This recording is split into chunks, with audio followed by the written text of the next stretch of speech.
uma era fo ro ki dare ibere ka kan ki bara abere ga yini pa noi pian ana wa ji kai gi ngo kai gi jak wa nga yenya noi because jim mo ma breaking online jim mo ma tim ma nyang bu lo ni ma pat par noi ni ngi at least ka noi wa dan ma wa ben yang wa tien pa ka noi rpb me wa me ro be chak ya dana ma mer je ma pol gi bere be ti wa ana ti kere pa we je mo bere ma pol so ana tam le tien kira noi don kira bere yini pa noi ba tien la noi atore gi tak ma mega ande wa mer nyang lok mana chelti ka breaking bere ka la wo ande ano ki pepper bene meno me Nile Post Daily Monitor eni la minister meno minister chel me ICT and National Guardians mono Chris Barrio Monsi o wajani post mo ke ken we government o mer ko kel chik mage miu tal e ono ni bot UCC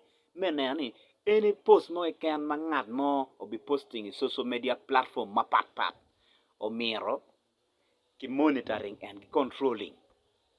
So manyor wajani we are not free to post anything we want.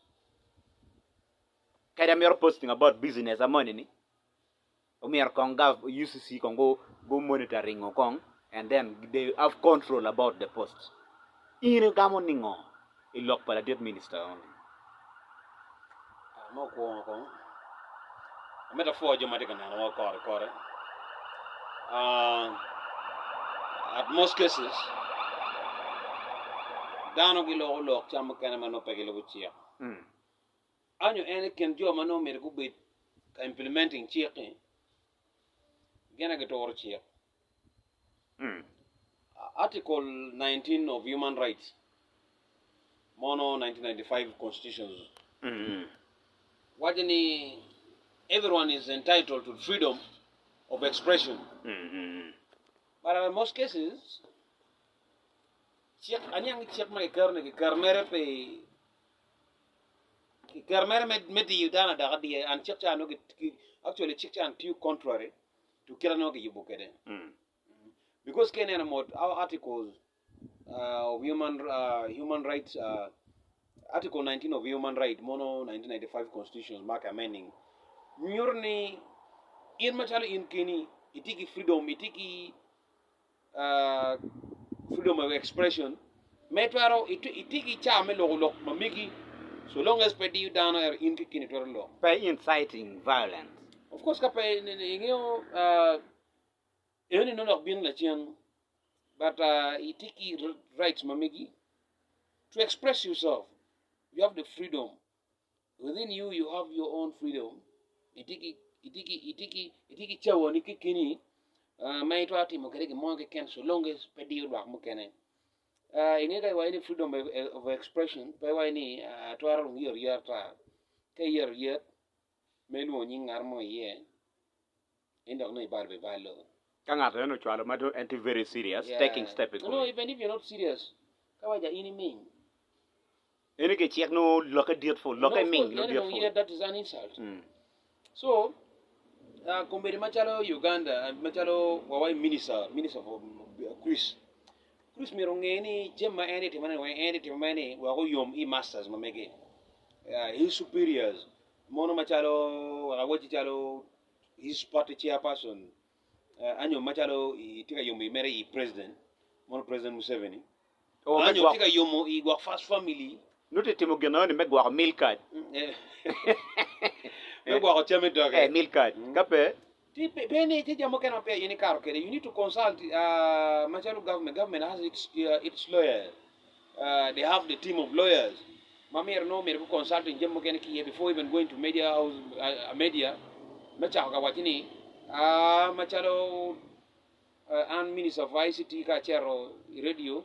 Nami achi log maguma enini diu check kada pe diu check so gen geti mo jem merga mono pieni gen nano eni community media no kar don me expressing no en bena ma furi en bena wachi ko beti madong en la wo ma en kat ki lokone government be dong tiki plan me kat ki technology much e gi technology wa ngyo technology ni maram regulating jem eni me tracking social media platform including tracking and blocking harmful online content. Gidong bene o meti gilok ma mega wajini ko beri dong be gi chwalo lokko no nyim cabinet madong cabinet be don comments maka megi tieo at the final stage manyoto nyoroni chek en mala dirti ma doctor Chris Baryomunsi ukati kere macha en la minister me ICT ni kado wa e cabinet be dongo ye lock on manyor nyoroni this thing will come out as a check dong manyor no in machalo a commander ma kado e mero posting about kere mero nyom e mero posting about you nyom ko ma da creating WhatsApp group me nyom me liel gi nganga ko ni ene wa ino ke regulating je manyo ke be controlling je mjalo nyom ge no be controlling je mjalo ngod wing kong pe mentioning ngao be controlling baro kiro in general nanwe wachi gibi monitoring and gibi controlling so kai posting about nyom I think wiping gino wa kiro monitoring and then they will control by UCC so kai posting gi monitoring ka gene gi monitoring angeo ni nokiti go be bere ka monitoring comment section padano ka inciting violence so UCC will control it. You know, there are also videos that also violates community. In fact, even it violates the national law, like Ugandan law. So, mano chama kana gere mene popo are. Kido me are mafuri. Ti videos mo kay maka ibole yam. Gigana gi muting pe nyote. Chidong kadong video mo kana kay bole yam marach mag inciting violence and community violence.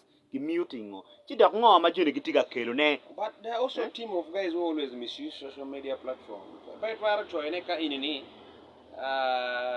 chalo ko merigen moti me gulu ka inini lutiana go ni kono go golo laga yeah ni kono go golo laga so loktika kadani ngarmo chich posting oni there's a war between Acholi and Buganda and is part of actually you're inciting violence. It will cause a lot of tribalistic segregation between the central people or between Baganda and Acholi. No, in the me actually posting mama no dokile kumera poka. So I think also is a good part of it to control it. But I think what Chris Magezi, Minister of ICT, was trying to mean in DNA, in case Machalo in the political atmosphere in Uganda, it's totally bad. It's flooded and there are a lot of storm in it.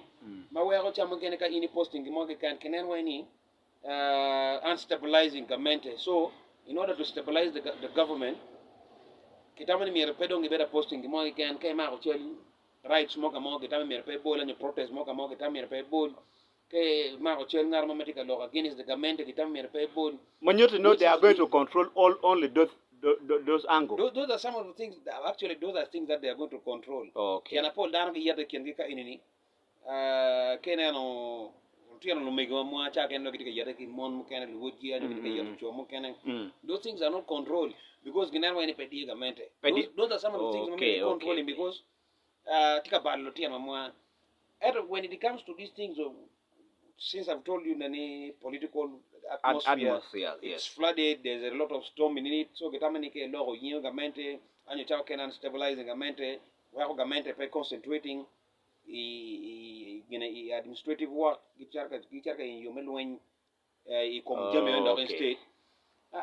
To me to get actually to finalize that thing all in all ani government in team kilworo chaka take luor madia ingeo kado luo kene no luo timadit kuma inini chamo kene where you don't concentrate to the administrative work. Okay. Mawero the minister, this thing might not have come from the minister only.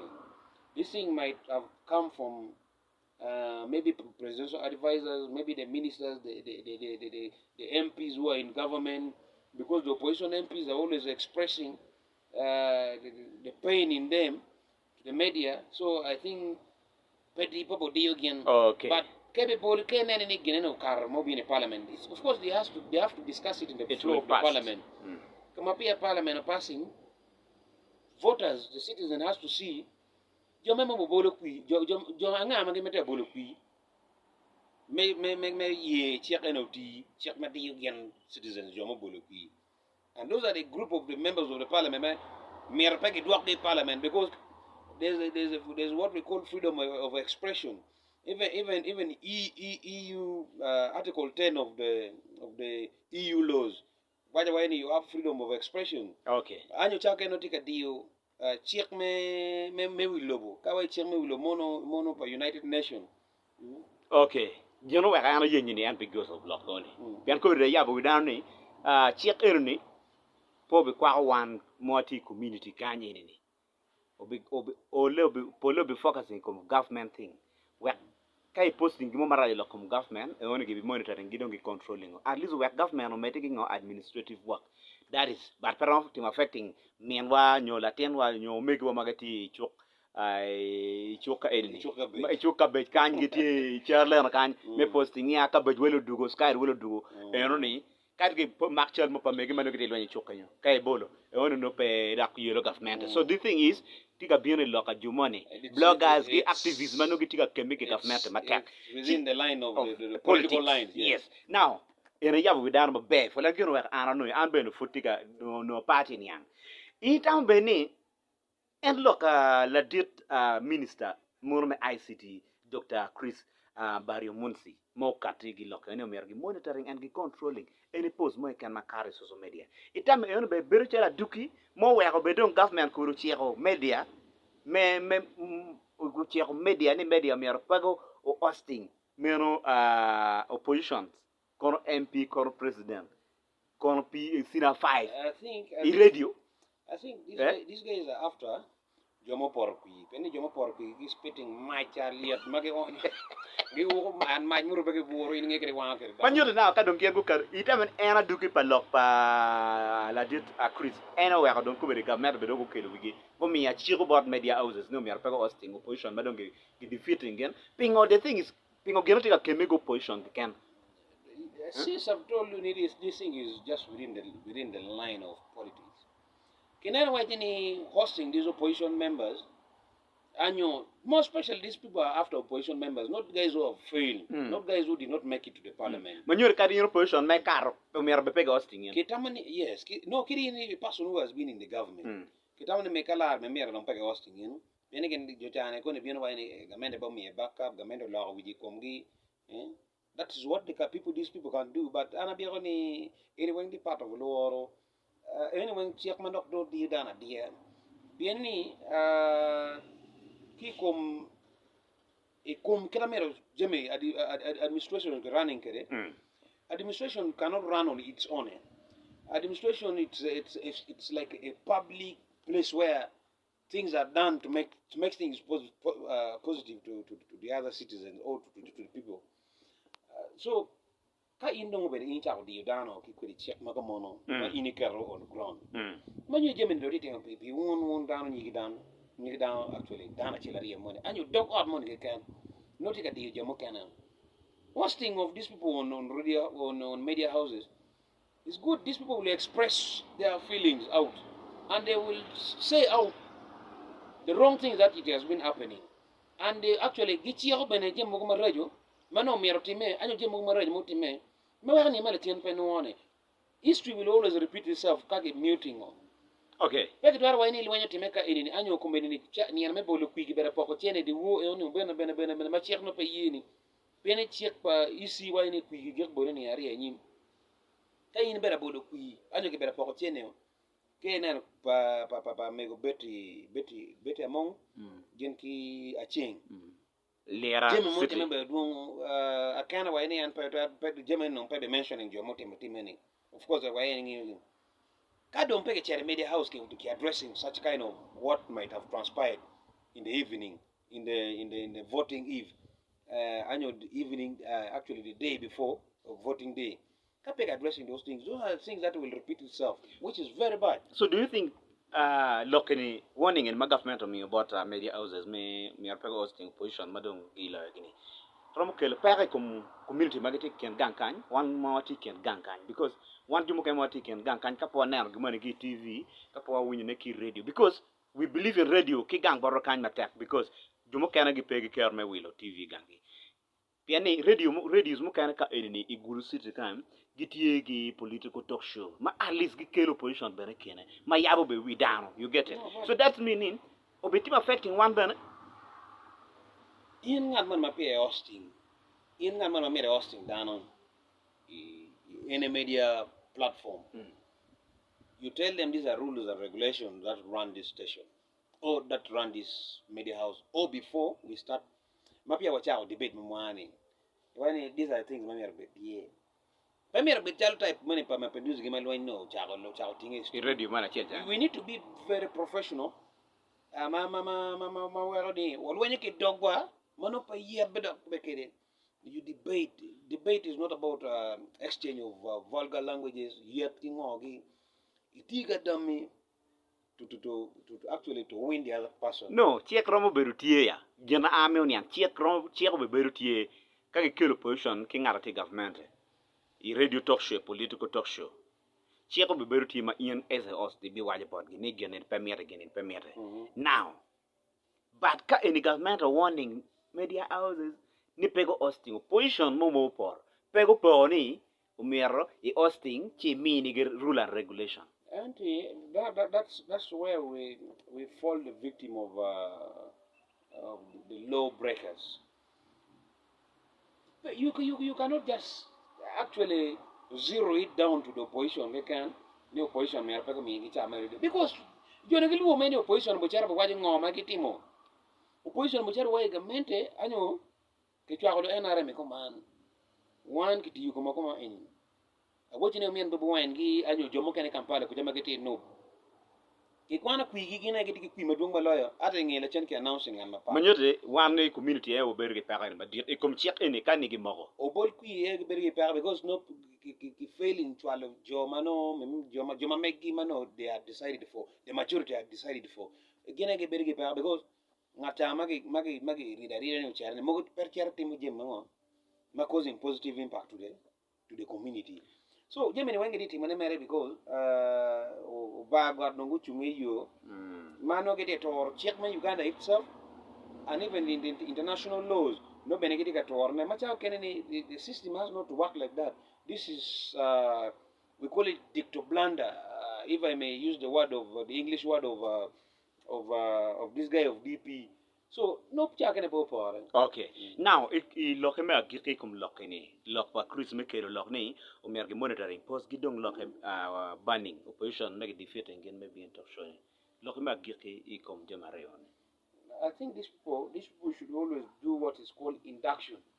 Before you're put to be a minister, you should go through the induction. Mano, kifonyi what your duties are. Not through dictatorship. Kifonyi ni genma yimbe team command, genma yimbe team command. Kai unity minister of fisheries and so on and so on. Pedong made kono ji chako net padano. Ichako try by meaning a warning because those are the things madano boy. So I la dir me do kare ki loke la dir tako lego. Unity minister of agriculture. Peche doctor ko kujane ki wai kuru pe ki tukere. Ti go cham ma chako kweri. I la dir tako lego ge ber kelo. Pupore mer ko kwanchi because no they are doing their things outside. Okay. Afo eba tax trailer maro oberu kila dir tako YMC commando en la yen metie kal voix I vote ping ba pat charity YouTube chere typing dark spot politics. Metie no updates mo kan timo ba bene chere subscribing like at least in no updates mo kan makati ke YouTube channel makabego obe kat document kan beto updated.